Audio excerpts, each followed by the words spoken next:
We were told love is the answer. The lie that passion is the ultimate purpose of human existence was sold to us. But what if romantic love is actually a disease? Imagine a woman who has everything the modern world would envy: aristocratic status, unimaginable wealth, a husband who respects her, even if he is cold, a child who loves her dearly. She is the jewel of St. Petersburg, and yet her life ends frozen on a train track, turned into a pile of rubble, bones, and blood. Why? Was society to blame? The man he loved? Or something much darker? Something that lives inside you right now? All happy families are alike. Every unhappy family is unhappy in its own way. You've heard this sentence 1,000 times in literature classes. You underlined it. But have you ever felt the true weight of this sentence, its suffocating reality, in your bones? Analytically, Tolstoy doesn't open the curtain with a romantic kiss. He opens the curtain with utter chaos. The Oblonsky's home is a battlefield.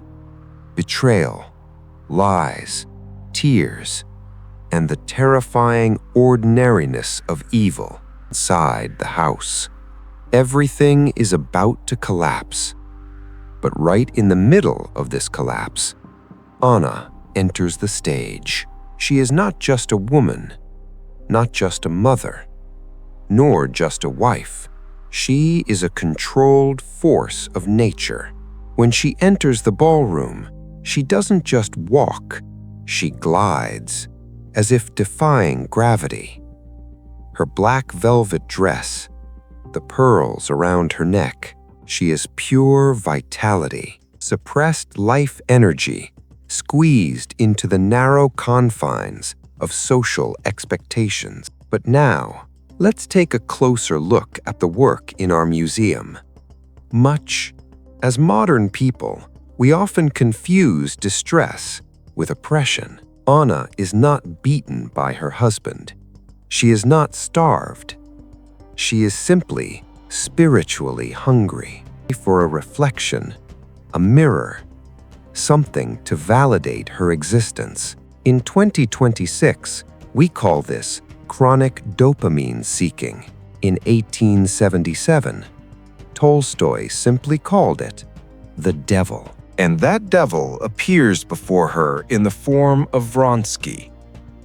Young, flashy, handsome, and completely empty. Please understand, Vronsky is not a man. He is merely a shiny mirror. Anna does not fall in love with him. Anna falls in love with how magnificent she looks in his admiring gaze. This is the museum's first and most painful lesson.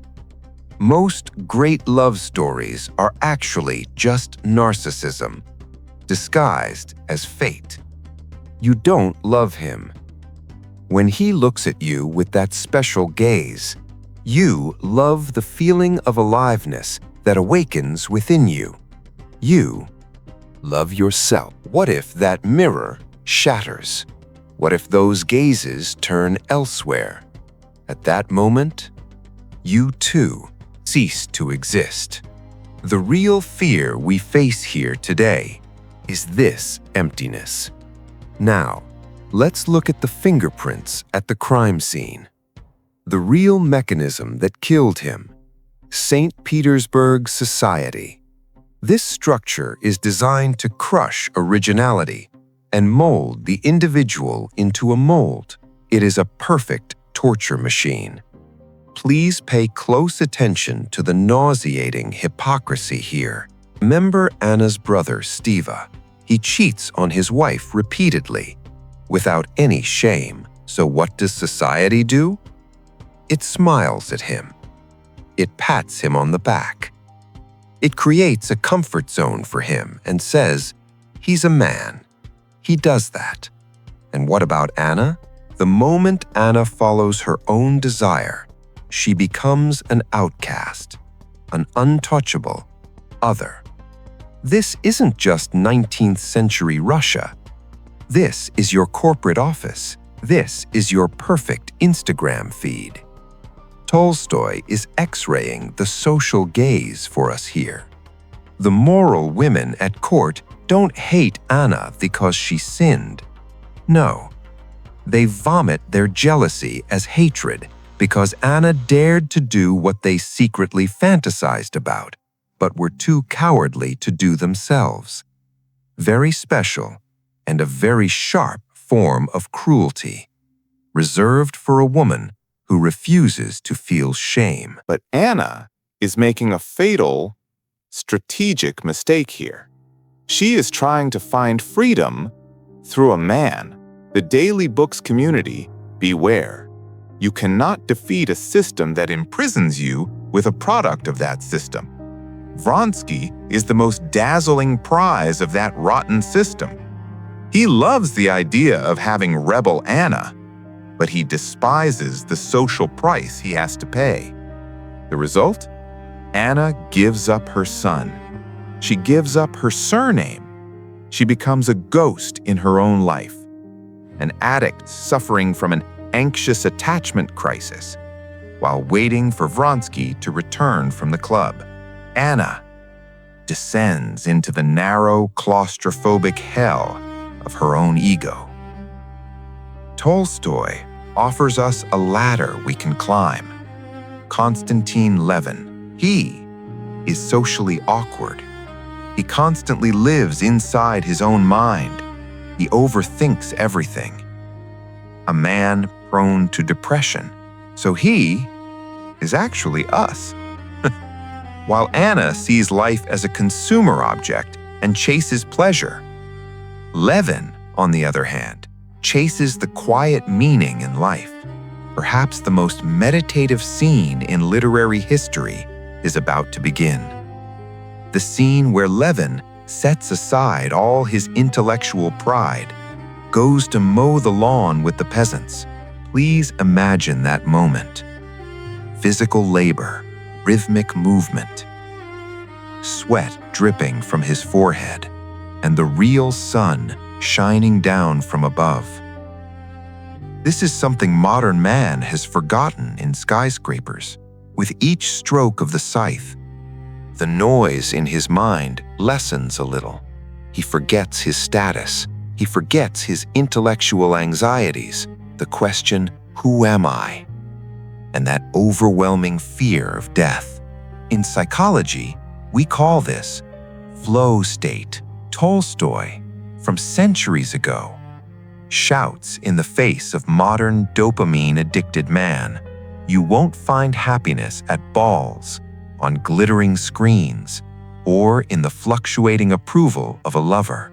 You will only find it in connection to the earth, connection to your own labor, and that silent connection you make with something much bigger and older than your own neurotic mind. Anna wants to devour the world. Levin wants to serve it. One path inevitably leads to the train tracks, the other, silent, flawed, but sacred peace. I must ask, which path are you on right now? Now, let's leave that peaceful field and return to Anna's dark room, the suffocating prison of her mind. Anna is now completely isolated. Society has vomited her out. Vronsky, her only link to the world, is now the only tube that allows her to breathe. And when a person becomes your only link to the world, that person ceases to be your lover and becomes your jailer. Anna's mind begins to fracture. She sees hallucinations of betrayal. Every time Vronsky looks at his watch, Anna sees abandonment. Every time he sighs wearily, Anna hears rejection. Listen to this sentence she wrote in her diary. This is more than a sentence. It is a cry. My love is becoming increasingly passionate and selfish. His is fading, and that is why we are drifting apart. This sentence is the clearest diagnosis of toxic dependency in literature. The opium bottles are now on the table. Reality shatters. The wounded child inside Anna wants to punish her lover. Catch that terrible thought running through her mind. I will die, and then he will regret it. Then he will understand how much he loved me. Be honest. Who among us, in the darkest, most helpless moment of our lives, has not felt that childish, selfish impulse, the desire to hurt those who don't love us enough, to use our own pain, even our own existence, as a weapon? This is the ultimate act of the ego. Look what you made me do. Tolstoy doesn't judge her. He dissects her with the precision of a surgeon, and he shows us that terrible truth. When you make another person your God, the moment that person disappoints you, and people always disappoint, in that instant, you become an atheist. The station, noise, smoke, the sound of metal scraping against metal. He stands there, in his hand that famous little red bag. He makes the sign of the cross. It is not an act of faith, just a habit. He has long forgotten God, but it is the reflex of a soul that keeps the ritual in its muscle memory. And then that moment comes, the moment when the book and a life closes. Allow me to read Tolstoy's sentence, as if engraving it on your soul. And the candle whose light he used while reading that book, full of anxieties, deceptions, sorrow, and evil, shone with a light much brighter than before, illuminating everything that had been in darkness until then, for the last time. It shook, began to crackle. And then it went out forever. The candle went out. The book closed, but pay attention. In that brief second when it fell under the wheels, he hesitated. He wanted to retreat. He wanted to live. But the momentum of his choices, the momentum of that enormous train, could no longer be stopped. We all are holding that candle in our hands right now. And every day, when we choose toxic relationships instead of peace, every day, what will others say when we silence our own truth by asking? We allow the wind to blow a little harder on that flame, soft but clear. Tolstoy didn't write these lines to upset you. He wrote them to awaken you from your deep sleep. Anna died so that you wouldn't have to lie on those tracks. With her blood, she showed us that a life entirely based on the gaze and approval of others is like a house built on sand. Levin whispered to us that the simple, arduous but silent labor of life is the only place where the divine is hidden. Now, I ask the curators of your own lives, when you close this video, you will look in the mirror. Who are you?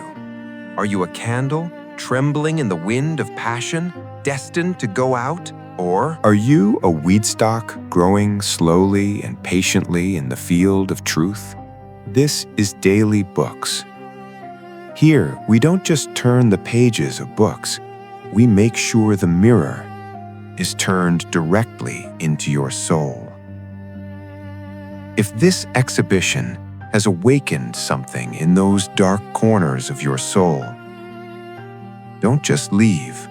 This isn't a subscribe call.